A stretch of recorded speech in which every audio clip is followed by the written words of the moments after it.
हाँ तो विद्यार्थी, मैं हूँ ओम प्रकाश सुमन और एक बार फिर आपका स्वागत करता हूँ मैं 12th बायोलॉजी के ऑनलाइन वीडियो में, जिसमें हम पढ़ रहे थे मानव शरीर की ग्रंथियाँ। तो मानव शरीर की ग्रंथियों में हम पढ़ रहे हैं अंतःस्रावी ग्रंथियाँ। अंतःस्रावी ग्रंथियों में हमने कल तक पीनियल ग्रंथि का अध्ययन कर लिया था। आज हमने एक और नई ग्रंथि ली है जिसे हम पीयूष ग्रंथि कहते हैं। पीयूष ग्रंथि के बारे में आपने बहुत कुछ सुना होगा पहले। इस ग्रंथि के बहुत सारे काम होते हैं। ये ग्रंथि एक प्रकार से मास्टर ग्रंथि भी कहलाती है, क्योंकि इस ग्रंथि से निकलने वाले हार्मोन और जो ग्रंथियाँ होती है उन ग्रंथियों पे क्या करते हैं, अपनी प्रतिक्रिया दर्शाते हैं और उन और ग्रंथियों से ये काम करवाते हैं। तो आइए हम स्टार्ट करते हैं पीयूष ग्रंथि। तो विद्यार्थियों, पीयूष ग्रंथि जो होती है, पीयूष ग्रंथि का उद्गम जो होता है, यानी ये बनती कहाँ से है, इसकी उत्पत्ति किस जगह पर से होती है। तो पीयूष ग्रंथि की उत्पत्ति या उद्गम हम बता सकते हैं भ्रूणीय एक्टोडर्म से। तो क्वेश्चन पूछा जाए आपसे कि पीयूष ग्रंथि की उत्पत्ति या उद्गम कहाँ से होता है, तो पीयूष ग्रंथि की उत्पत्ति या उद्गम जो है वो होता है हमारे पास एक्टोडर्म से। भ्रूण की 3 परतें बताए थे मैंने पहले भी, एंडोडर्म, एक्टोडर्म और मेसोडर्म। यहाँ से इसकी क्या होती है, उत्पत्ति होती है। अब बात करते हैं इस पीयूष ग्रंथि का जो व्यास होता है, वो व्यास कितना होता है। पीयूष ग्रंथि का व्यास होता है 1.3 सेंटीमीटर, यानी बोर्ड पे आप देख सकते हो पीयूष ग्रंथि का जो व्यास है वो 1.3 सेंटीमीटर होता है। इसके अलावा इसका वजन कितना होता है, इसका वजन होता है 0.5 ग्राम। इसका वजन कितना होता है, 0.5 ग्राम। इसके अलावा हम पीयूष ग्रंथि के आकार की बात करते हैं, तो पीयूष ग्रंथि किस प्रकार की आकार की होती है। तो विद्यार्थियों, पीयूष ग्रंथि एक मटर के दाने के आकार की होती है। मटर का दाना आपने देखा होगा, तो उस मटर के दाने के आकार की क्या होती है, एक पीयूष ग्रंथि होती है। उसके बाद हम इसके बारे में एक और चीज़ हमको याद रखनी है, यह शरीर की सबसे छोटी अंतःस्रावी ग्रंथि है। ये शरीर की सबसे छोटी अंतःस्रावी ग्रंथि है। पीयूष ग्रंथि शरीर की सबसे छोटी अंतःस्रावी ग्रंथि है और ये रहती कहाँ पर है, इसका घर कहाँ पर है। मैं पीयूष ग्रंथि कहाँ ना कहीं तो रहेगी, तो इसका रहने वाला स्थान है स्फेनोइड अस्थि का सेला टर्सी का गड्ढा। पीयूष ग्रंथि कहाँ पाई जाती है, पीयूष ग्रंथि हमारे अग्र मस्तिष्क के एक अस्थि होती है। देखो, अग्र मस्तिष्क में पीयूष ग्रंथि स्थित होती है, अग्र मस्तिष्क में स्फेनोइड अस्थि के सेला टर्सी का नामक गर्त में।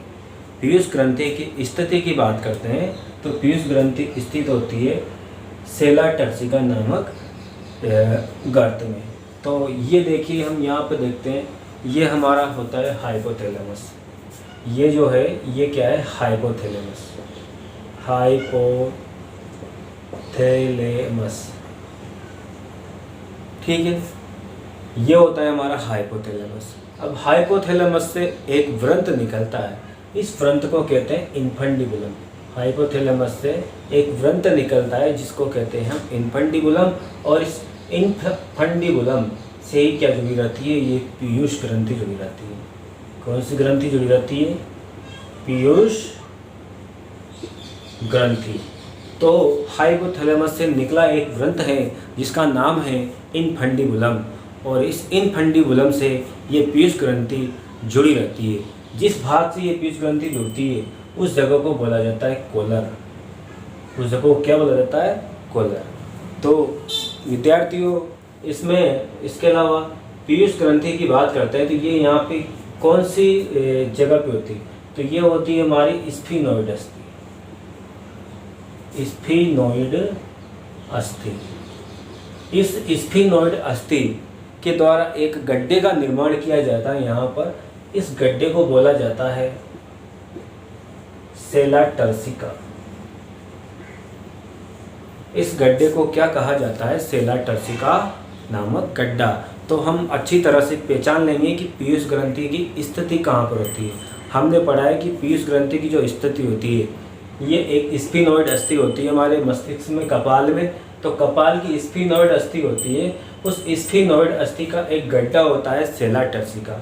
उस सेला टर्सिका गड्ढे में हमारी पीयूष ग्रंथि इनफंडिबुलम के द्वारा लटकी रहती है और इनफंडिबुलम का सीधा संपर्क होता है हाइपोथैलेमस से। किससे होता है संपर्क? हाइपोथैलेमस से। आगे चलते हैं।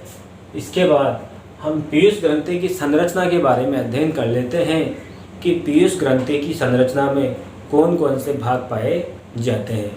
तो विद्यार्थियों, पीयूष ग्रंथि की संरचना में मुख्यतया 2 भाग होते हैं। पीयूष ग्रंथि की संरचना में मुख्यतया 2 भाग होते हैं।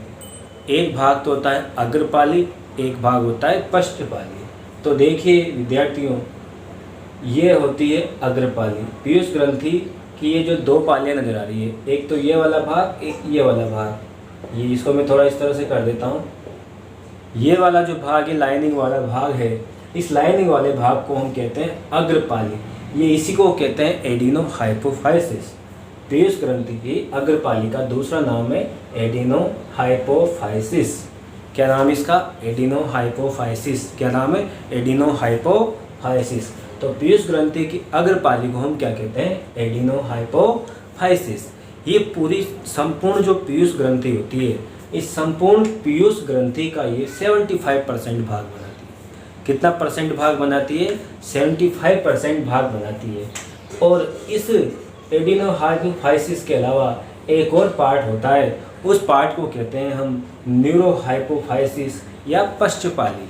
पीयूष ग्रंथि का ये जो पार्ट है, ये वाला पार्ट, ये इधर वाला पार्ट जो है, इस इधर वाले पार्ट को हम कहते हैं न्यूरोहाइपोफाइसिस या इसी को कहते हैं हम पश्चपाली। विद्यार्थियों, इन दोनों पालियों के मध्य में एक और पाली पाई जाती है, जिस पाली को हम क्या कहते हैं? मध्य पाली। जिस पाली को हम क्या कहते हैं? मध्य पाली। मध्य पाली। इस मध्य पाली का एक नाम होता है विद्यार्थियों, उसका नाम है पार्स इंटरमीडिया। क्योंकि ये कहाँ होती है? इंटरमीडिया। इंटर यानी बीच में। किन के बीच में? दोनों के बीच में। दोनों कौन है? दोनों हैं हमारे पास, एक तो है एडिनोहाइपोफाइसिस, एक है न्यूरोहाइपोफाइसिस। इनके मध्य है ये यहाँ पर, इनके मध्य, इसको क्या बोलेंगे हम? Parse intermedia. पार्स इंटरमीडिया मनुष्य में थोड़ी कुछ काम की नहीं होती है। तो मुख्यतः जो हार्मोन स्त्रावित किए जाते हैं विद्यार्थियों, वो स्त्रावित किए जाते हैं हमारी कौन सा भाग होता है जिसके द्वारा जो हार्मोन वगैरह है वो स्त्राव किए जाते हैं। तो मित्रों, एडिनोहाइपोफाइसिस यानी अग्रपाली, इस अग्रपाली के द्वारा 6 प्रकार के हार्मोन स्त्रावित किए जाते हैं। बाकी जो बचे 2 प्रकार के या 3 प्रकार के जो भी हार्मोन बचते हैं वो पश्चपाली के द्वारा स्त्रावित किए जाते हैं।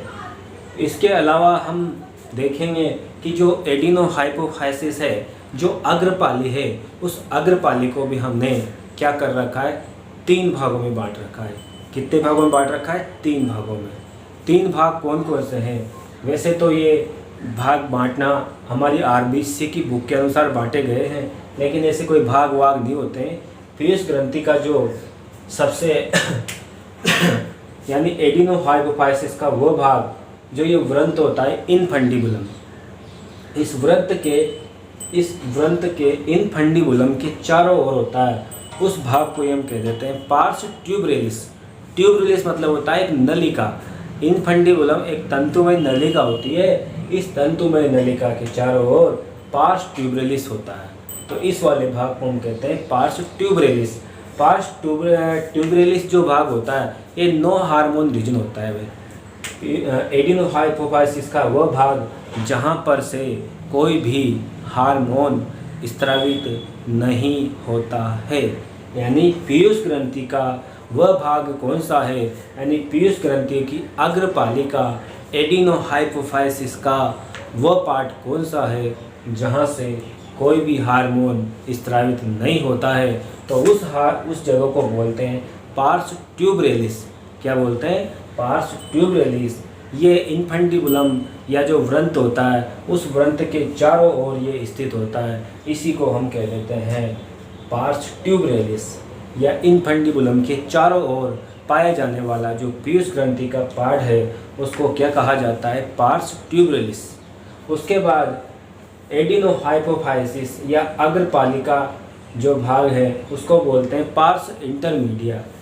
वैसे अलग अलग पार्ट भी माने जाते हैं। ये वाहिनी रहित क्षेत्र है, यहाँ पर कोई भी वाहिनियाँ नहीं पाई जाती, तो हार्मोन का सिक्रेशन भी नहीं होता। इसके अलावा सबसे बड़ा और मेजर पार्ट होता है ये टोटल पूरा ये मेजर पार्ट होता है अग्रपालिका। इस अग्रपाली के मेजर पार्ट को हम कहते हैं सबसे लार्ज पार्ट। यहाँ से 6 हार्मोन स्रावित किए जाते हैं। कितने हार्मोन स्रावित किए जाते हैं? 6 हार्मोन स्रावित किए जाते हैं। कितने हार्मोन स्रावित किए जाते हैं? 6 हार्मोन स्रावित किए जाते हैं। तो विद्यार्थियों, यहाँ पर ये 6 हार्मोन कौन कौन से हैं? सबसे लार्ज पार्ट है ये सबसे लार्ज पार्ट होता है पीयूष ग्रंथि का, है ना। पीयूष ग्रंथि का ये सबसे लार्जेस्ट पार्ट है और इस सबसे लार्जेस्ट पार्ट के द्वारा 6 हार्मोनों का स्रावित किया जाता है, जिसको अभी हम ठीक से देखेंगे। हाँ, तो हम यहाँ पर थे विद्यार्थियों, पीयूष ग्रंथि का ये भाग होता है सबसे बड़ा पार्ट होता है, जिसको हम पार्स डिस्टेलिस कहते हैं, यानी सबसे दूर वाला पार्ट होता है, उसको ही हमने क्या कहा, डिस्टेलिस का। डिस्टेलिस का मतलब ये दूर है तो ये क्या करेगा, गलत काम करेगा, एफएम पे काम करेगा। किस पे काम करेगा? एफएम पे काम करेगा, गलत एफएम पे। तो ये हार्मोनों के नाम हैं जो पीयूष ग्रंथि की अग्रपाली के द्वारा स्रावित किए जाते हैं, उन हार्मोनों के नाम हैं। इसके अलावा हम अभी इनको पढ़ेंगे कि कौन कौन से हार्मोन होते हैं। तो विद्यार्थियों, इससे पहले हम जान लेते हैं कि जो पीयूष ग्रंथि की पश्चपाली है, उस पश्चपाली के कौन कौन से भाग होते हैं। तो विद्यार्थियों, पीयूष ग्रंथि की पश्चपाली के 3 भाग होते हैं। पहला भाग होता है पार्स नर्वोसा। पहले भाग का नाम क्या है? Pars nervosa. पहला भाग क्या है? Pars nervosa. यहाँ पे क्या होगा, इस नर्वोसा वाले पार्ट में अग्रपाली के हार्मोनों का संग्रह होगा। किसका संग्रह होगा? हार्मोनों का संग्रह। तो विद्यार्थियों, ये जो हमारी पीयूष ग्रंथि है, इसका पार्ट होता है पार्स नर्वोसा, जो कि पश्चपाली का भाग है। इस पश्चपाली के भाग के द्वारा मित्रों, अग्रपाली के द्वारा जो जितने भी हार्मोन स्रावित किए जाते हैं, उन सभी का क्या किया जाता है? संग्रह किया जाता है। सारे के सारे हार्मोन जो है, उन सभी हार्मोनों को यहाँ पर किस वाले पार्ट में? ये वाला पार्ट है पार्स नर्वोसा, यानी इस पार्स नर्वोसा में इनको इकट्ठा किया जाता है। इसके बाद हम बात करते हैं मध्य एमिनेंस। यहाँ इसका कोई काम नहीं है। इसके अलावा इनफंडिबुलम भी इसी का पार्ट होता है, पश्चपाली का पार्ट होता है विद्यार्थियों। इसका काम होता है पीयूष को साधना। पीयूष मतलब पीयूष ग्रंथि का जो इनफंडिबुलम पार्ट है, यानी हम इनको मान सकते हैं इनफंडिबुलम का जो कॉलर है वो तो अग्रपाली में आता है, और इनफंडिबुलम किसके अंदर आता है? इनफंडिबुलम आता है हमारा न्यूरोहाइपोफाइसिस के अंदर।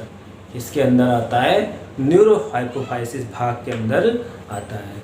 तो डियर स्टूडेंट, हमने सीखा कि पीयूष ग्रंथि के मुख्यतया 2 भाग होते हैं, अग्रपाली और पश्चपाली। अग्रपाली के भी 3 भाग होते हैं।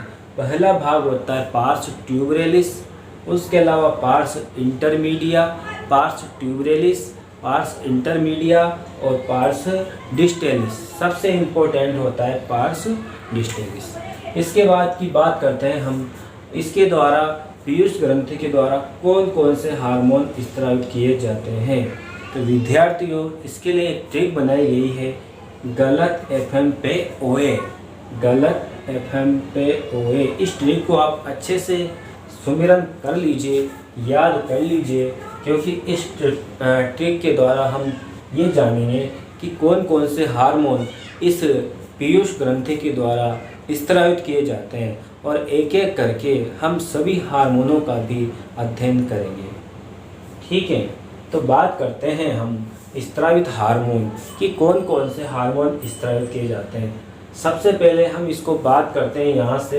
ये लिखा हुआ है गलत एफएम पे ओए। तो जो गलत एफएम पे लिखा हुआ है ना, ये गलत एफएम वाला पार्ट है। ये गलत एफएम वाला पार्ट है अग्रपालिका। किसका भाग है ये? अग्रपालिका। और अग्रपाली को ही हम क्या कह देते हैं? एडिनो। एडिनो। अग्रपाली को ही हम क्या कहते हैं? Adeno hypophysis. अग्रपाली को ही हम कह देते हैं एडिनो हाइपोफाइसिस।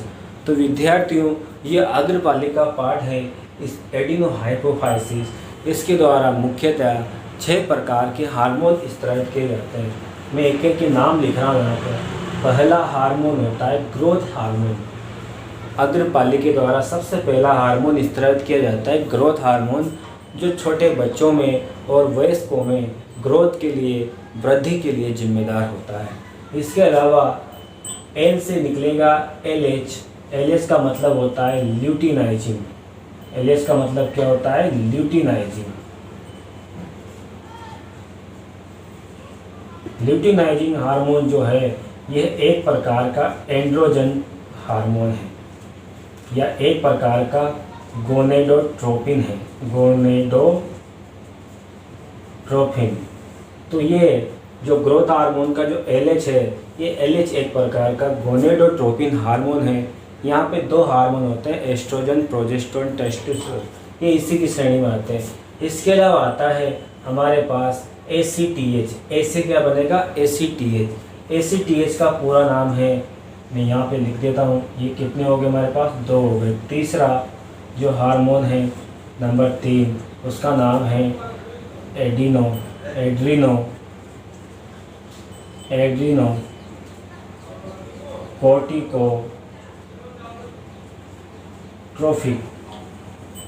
कोर्टिकोट्रोपिक हार्मोन।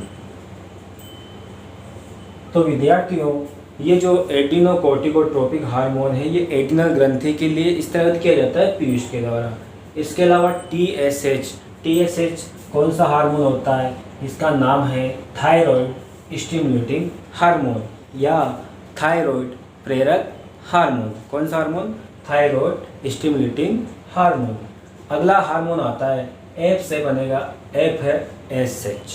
FSH का मतलब होता है follicle stimulating hormone. Follicle stimulating hormone का मतलब होता है, फॉलिकल का मतलब होता है ग्राफिन फॉलिकल। तो उनको स्रावित करने के लिए ये हार्मोन काम करता है। पीयूष ग्रंथि के द्वारा ही एक और हार्मोन स्रावित होता है, M से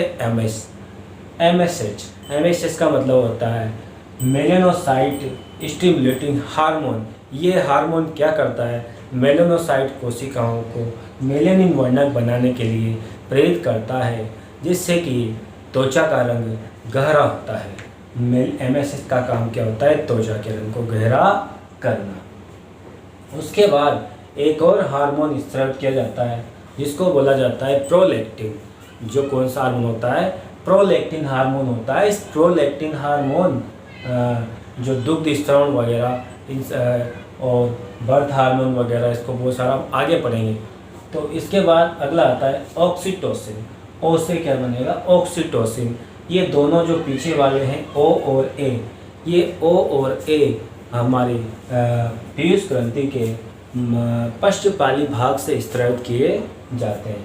बात करते हैं ऑक्सीटोसिन। तो ये ऑक्सीटोसिन, इसके अलावा है ADH को एक और नाम देते हैं वेसोप्रेसिन। इसको एक और नाम दे देते हैं वेसोप्रेसिन।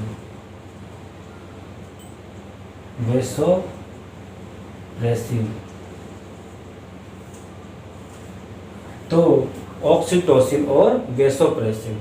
और ये वाला है ADH को बोला जाता है एंटी डाईयूरेटिक हार्मोन या वेसोप्रेसिन। तो विद्यार्थी, हमने पढ़ा कि पीयूष ग्रंथि के द्वारा मुख्यतः कौन कौन से हार्मोन स्रावित किए जाते हैं। उन हार्मोनों के नाम हैं growth hormone, LH hormone, adrenocorticotropic hormone, thyroid stimulating hormone, follicle stimulating hormone, melanocyte stimulating hormone, prolactin hormone और पश्चपाली से ऑक्सीटोसिन और एडीएच हार्मोन।